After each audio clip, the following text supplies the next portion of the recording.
Habíamos quedado antes en que la Biblia es la palabra inspirada de Dios plenariamente y que Dios habla a cada uno de nosotros y a su pueblo por medio de su palabra.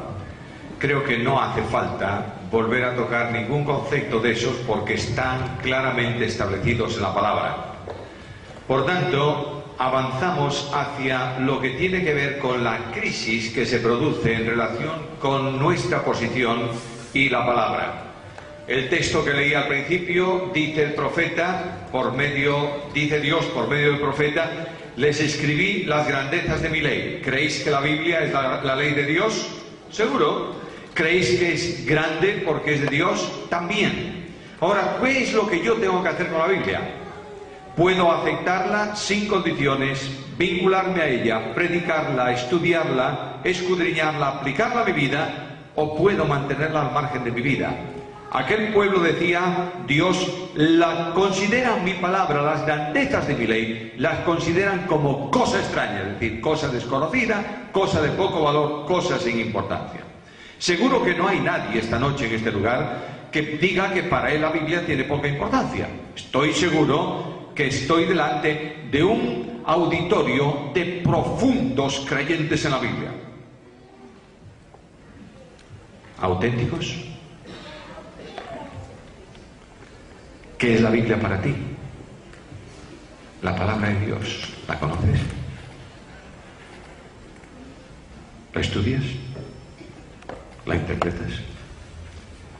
La primera demanda que el texto produce cuando te acercas a él es que necesitamos predicar la palabra. No es algo nuevo. El apóstol Pablo escribe la carta segunda a Timoteo. Es la despedida del apóstol.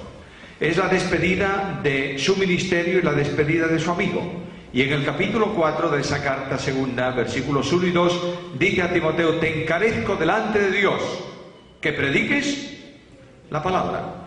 Tienes que predicar la palabra. La escritura tiene que ser predicada, tiene que ser anunciada, tiene que ser conducido el pueblo de Dios a la palabra. ¿A cuánto de la palabra? A toda la palabra. Si tú crees que toda la Escritura es inspirada por Dios, no te queda más opción que predicar toda la Escritura. El apóstol Pablo decía que él no rehusaba de anunciaros cuánto del consejo de Dios, todo el consejo de Dios. El ejemplo de una iglesia orientada a la palabra trae como consecuencia una iglesia dinámica, una iglesia evangelizadora y una iglesia que cumple la misión. Ahí tienes Antioquía. La iglesia de Antioquía estaba, Pablo y Bernabé estuvieron vinculados con aquella iglesia, y dice el texto bíblico que se reunieron, se congregaron durante un año. ¿Y qué hicieron? Enseñaron a muchos. Luego, la iglesia no puede perder el tiempo en ministerios superficiales.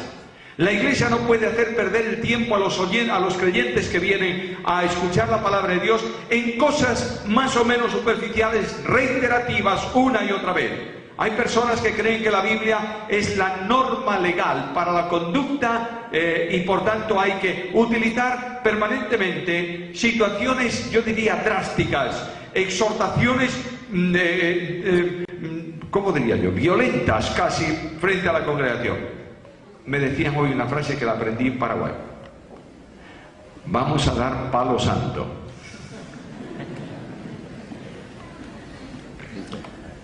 La iglesia necesita ser alentada, mucho más que reprendida. Si tú quieres que la iglesia funcione, predica gracia y amor, no prediques ley. Lo dice Pablo. Hay personas que creen que lo que tiene que oír el creyente es un continuo no, no, no. Eso no es Biblia. Eso es norma y no es Biblia, es ley. No ley divina, ley humana. La iglesia necesita el aliento de la palabra y hemos de llevar la iglesia a la palabra, predicando toda la Biblia. Voy a poneros un ejemplo. Imagínate que vamos a comenzar la exposición del Evangelio según Mateo. ¿Te interesa? Vamos a predicar Mateo. ¿Por qué capítulo empiezas? ¿Por el 1? No.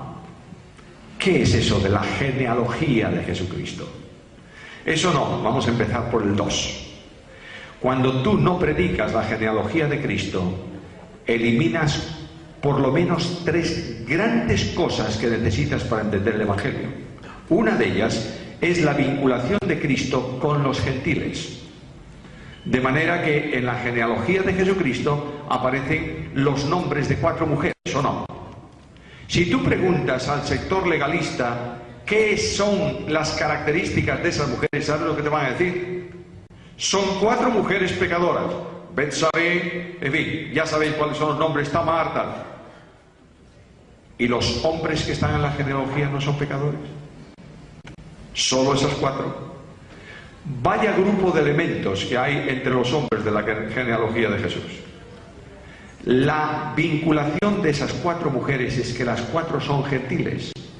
Por tanto, el Hijo de Dios está vinculado al pueblo de Israel y está vinculado a los gentiles. Tienes que predicar eso. Tienes que predicar la genealogía de Cristo, que es esencialmente una genealogía de gracia. Dios actuando y resolviendo problemas que se generan por la condición de los hombres y haciéndolos superar, como es el caso de la maldición sobre Jeconías, que impediría que Jesucristo, humanamente hablando, fuese el heredero del trono de David, porque ninguno de la descendencia de Jeconías se sentaría en el trono de David. Y Dios cambia, soluciona, supera esa situación mediante el complemento de la genealogía de Lucas, en donde el descenso, el ascenso de Cristo hasta David se produce por Natán y no por Salomón. Tienes que estudiar la Biblia. ¿Cuántas congregaciones han escuchado una exposición bíblica del Cantar de los Cantares? Es un libro que no se lee. Cuando se lee se alegoriza. Pues no es así. ¿Cuántas personas con teología bíblica se no digas que crees en la inspiración de la Biblia si como líder en tu iglesia no colocas la Biblia en el púlpito? No podemos permitir que el pueblo de Dios sea conducido a otra cosa que no sea Biblia. En segundo lugar, la demanda bíblica es interpretar la Biblia. ¿Qué es interpretar? Es darle significado a una palabra.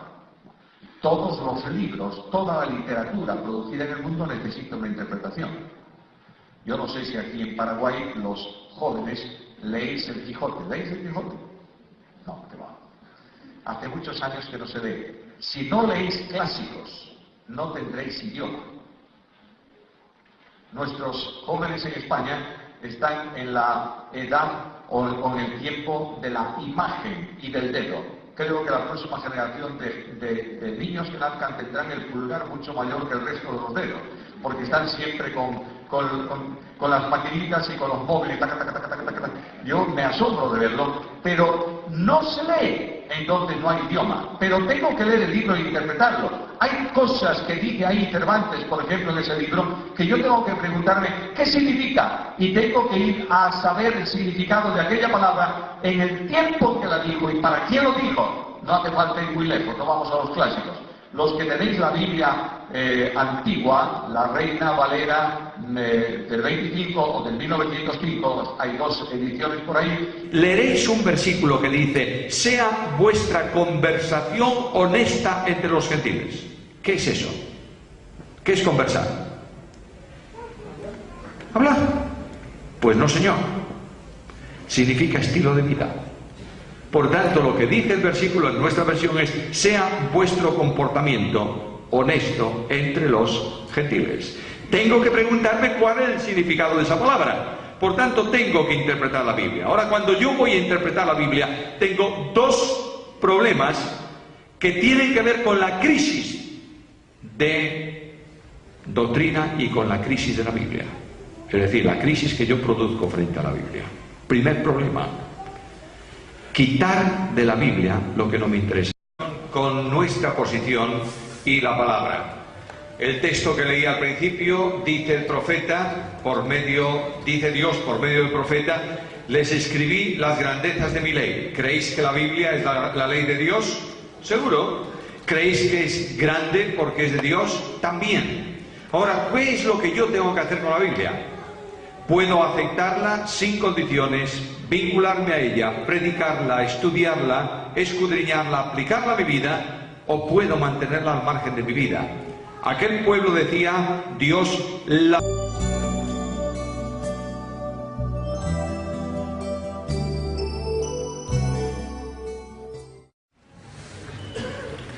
Habíamos quedado antes en que la Biblia es la palabra inspirada de Dios plenariamente y que Dios habla a cada uno de nosotros y a su pueblo por medio de su palabra.